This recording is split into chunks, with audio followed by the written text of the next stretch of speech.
Now, when it comes to doing program design, you've got the option to do what's called linear or undulating periodization.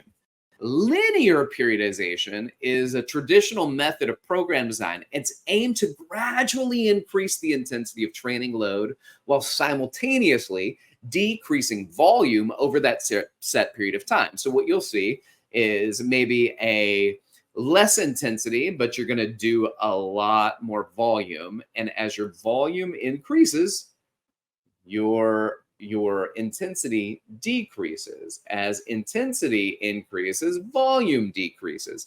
The heavier you lift, the less number of sets and of reps that you're going to get. So over that course of time, you might do more sets because you're doing less reps, but your total volume is going to decrease.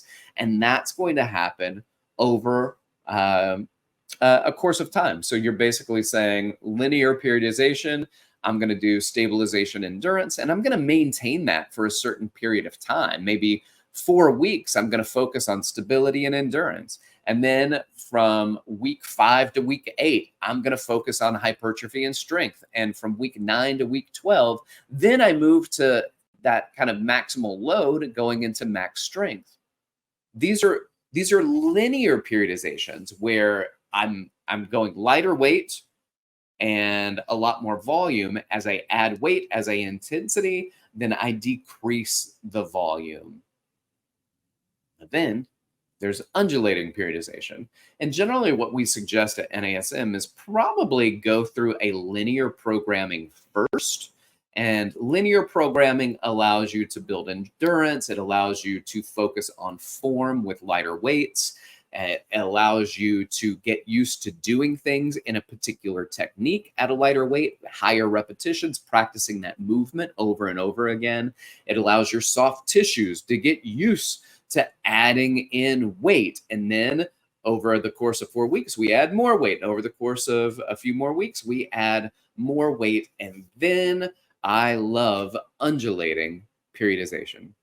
Now, with a quote, undulating periodization, it is a form of nonlinear periodization that uses changes in volume, intensity, and exercise selection to provide loading differences on a daily or weekly basis.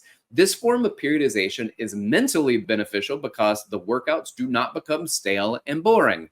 Let me also point out to that there's so many research studies on comparison between linear and undulating periodization, and the actual physical outcomes in undulating periodization tend to be very good as well.